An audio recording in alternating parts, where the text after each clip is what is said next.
Hello fam, welcome back. So right now I just hopped in my car. It is July 24th and I'm heading to Walmart to pick up some mozzarella because I came across a super cool recipe. You can probably tell by the title, but I'm super hype about it. And the first thing that I thought about after I made it and I was successful in making it was like, I need to share this with my keto fam. Yes, we can jam in the meantime, you feel me? You feel me?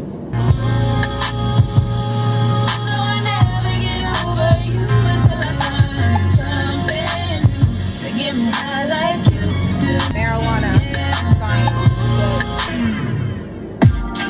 Ain't this what you came for? I don't wanna brag, but I'll be 1 mile to every answer. Your skin like white cloud will make it swim in a deep sea of black.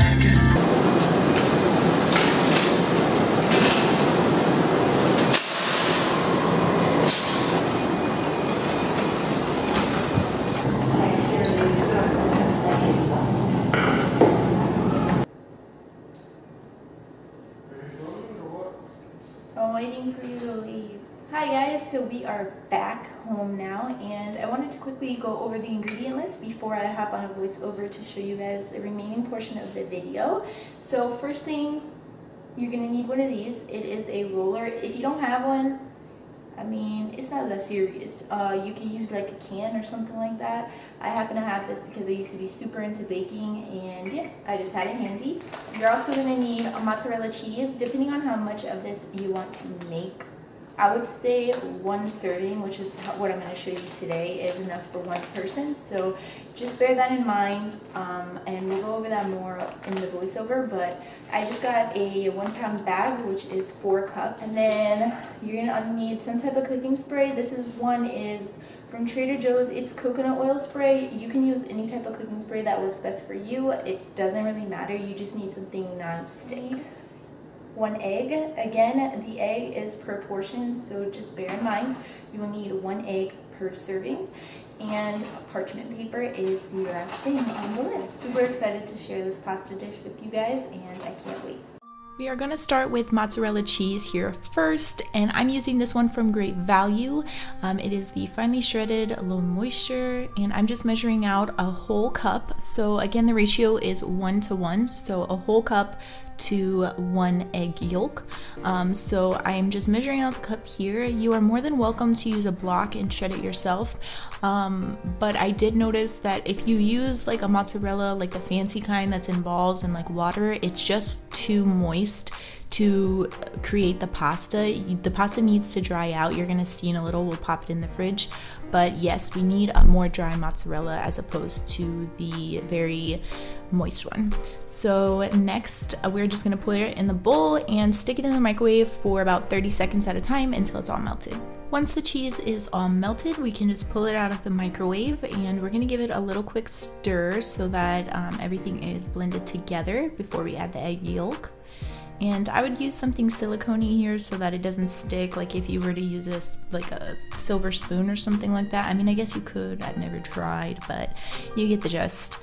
Use whatever you're comfortable with. I am just going to separate the egg now. I'm explaining here that we have this bowl of egg whites because I had made this recipe a few times. I wouldn't keep the egg whites forever, but we keep them so that we can scramble them for breakfast or with cheese or whatever. We just don't like to get rid of them. So I am just going to take the egg, crack it in half, separate the egg yolk and toss it right into that mixture. There's no rhyme or reason here. I just kind of flip back and forth until the yolk is separated from the white. You got it, girl. And then I'm going to put that to the side and drop the yolk right in with that mixture. And we are pretty much going to mix until that mixture is well combined and it all looks to be the same color yellow.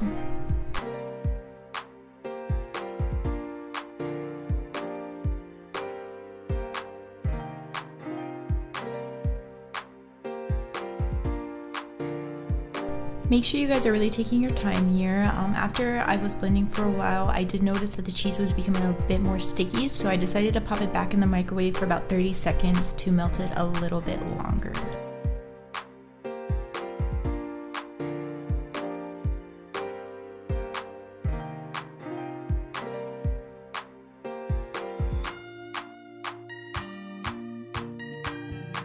So when you are completely done mixing, your dough should form a little ball and look that yellow, almost as yellow as the egg yolk.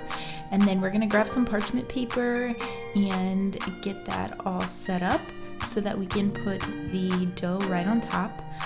We will need some cooking spray. You'll see that in just a minute here. And we're gonna spray the entire sheet with the cooking spray. Definitely take your time with this. You can use any cooking spray. This one is from Trader Joe's, and it's just the one we have at home. So I'm going to plop the mixture down, fold over the sheet. You can also use a separate sheet, but you know, a girl's on a budget, okay? And I am just going to start rolling out the dough, and we don't want it too thin, but not too thick, so just the right consistency or, you know, level.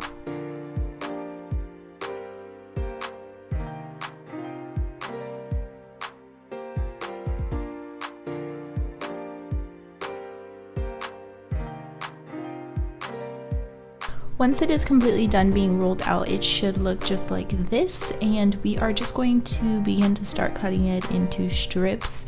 Don't be too concerned. Like I said, it should turn out just fine in the end, but yeah, this is what it should look like.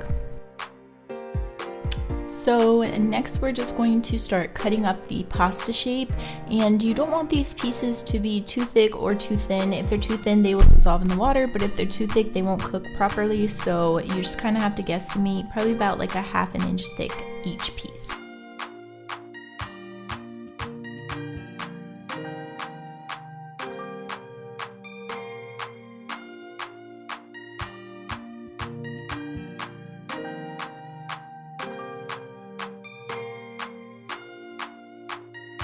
So once that is all done, we are going to pop these bad boys in the fridge for about 4 hours until they have all dried up.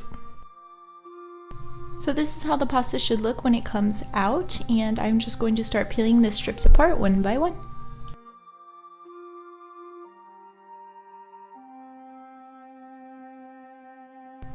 In the meantime, I have had my water getting to a boil, and once it is fully boiling, you can go ahead and pop the pasta in.